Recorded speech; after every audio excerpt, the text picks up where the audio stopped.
What's up, ketemu lagi sama Mimin di berita terkini MotoGP.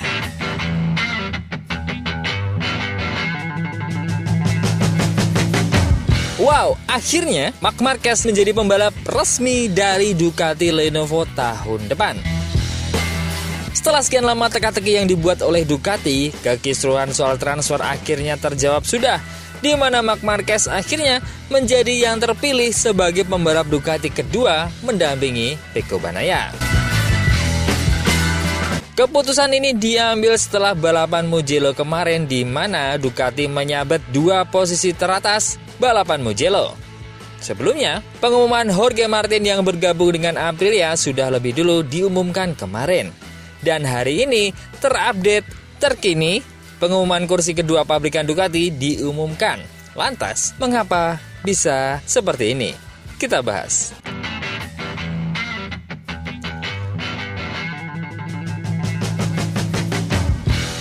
Ducati memang menjadi tujuan banyak rider untuk bisa menjadi bagian dari pembalapnya. Karena saat ini, Ducati memiliki mesin terbaik di grip MotoGP. Sejak diumumkannya Marc Marquez meninggalkan Honda menuju Grace ini, banyak sekali rumor langsung beredar di balapan MotoGP. Mulai dari petinggi Ducati yang tak senang, akan terjadi saling memakan di dalam Ducati, akan ada 2 matahari dalam satu tim, dan sebagainya. Semua spekulasi dan berita muncul ketika Marc Marquez bergabung dengan Grace ini.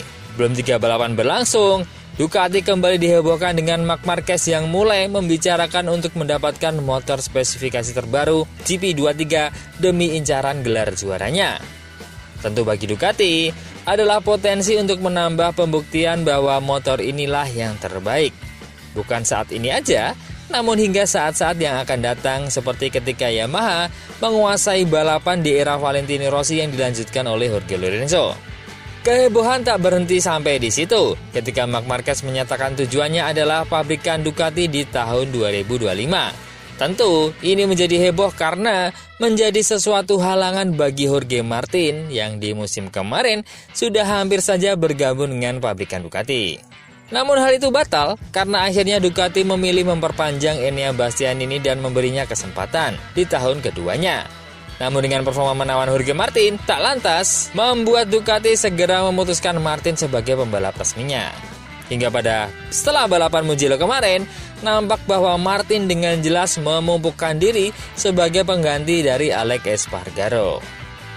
Nah, meskipun dengan penuh senyuman, namun kalau menurut Mimin ya, ada kekecewaan dan kemarahan di wajah Martin karena seharusnya Martinlah yang sangat pantas untuk mendapatkan kursi Ducati pabrikan setelah pertunjukannya dan prestasinya di musim lalu. Namun hal itu harus pupus dengan Marc Marquez yang menjadi pesaing yang tangguh dengan aksi-aksinya di awal balapan, yang langsung bisa nyetel meskipun baru belajar mengendarai motor Ducati. Dan juga gelar juara dunia yang 8 kalinya, menjadi profil yang bagus serta hubungan bisnis dengan Audi yang notabene bagian dari Ducati juga menjadi pertimbangan-pertimbangan yang tentu ujung dari segala ujung kompetisi ini adalah sisi komersil. Yang hal itu didapat dengan mudah di diri Marc Marquez yang bisa dibilang menjadi ikon MotoGP setelah lengsernya Valentino Rossi.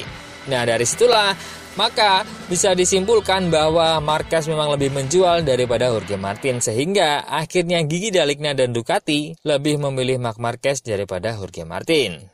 Tentu dengan wajah Martin yang tampak kecewa dan marah itu, tak serta-merta akan membuat Ducati jalannya mulus di tahun depan.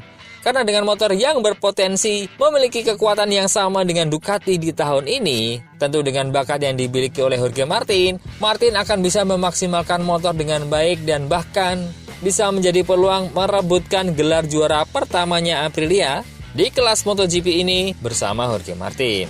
Tentu di balapan-balapan ke depan akan lebih seru karena sekarang potensi MotoGP tidak hanya berkumpul di Ducati saja sob, karena sudah tersebar di pabrikan-pabrikan lain. Ada Acosta di KTM, Jorge Martin di Aprilia, dan Ducati diduduki 2 pembalap terkuat di Ducati saat ini, yaitu Pecco Bagnaia dan juga Marc Marquez. Namun, Seperti yang bisa kita lihat bersama bahwa ketika ada dua matahari dalam satu tim, seperti Vale dan Lorenzo, yang malah saling bersaing dan terjadi ketegangan keduanya, hal ini bisa terulang kembali di pabrikan Ducati ketika Pecco dan juga Marquez sama-sama seperti ketika saat itu, yaitu Italia dan Spanyol bersaing dalam satu pabrikan.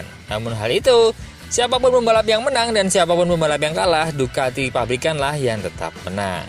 So, balapan ke depan pasti akan lebih seru, sob. Namun, dari efek domino itu, tentu ada korban-korban dari bursa transfer ini. Salah satunya adalah Enea Bastianini yang rumornya sudah mendekat ke gas-gas Tech 3 untuk tahun 2025, Jack Miller yang ke Honda, dan juga Joan Mir yang memutuskan pensiun, dan Pramac yang kemungkinan besar kembali bisa bernegosiasi dengan Yamaha. Nah, seperti apa? Berita lengkapnya kita bahas di episode berikutnya. Terima kasih sudah nonton sampai akhir. See you in the next video dan I'll be back. Ciao!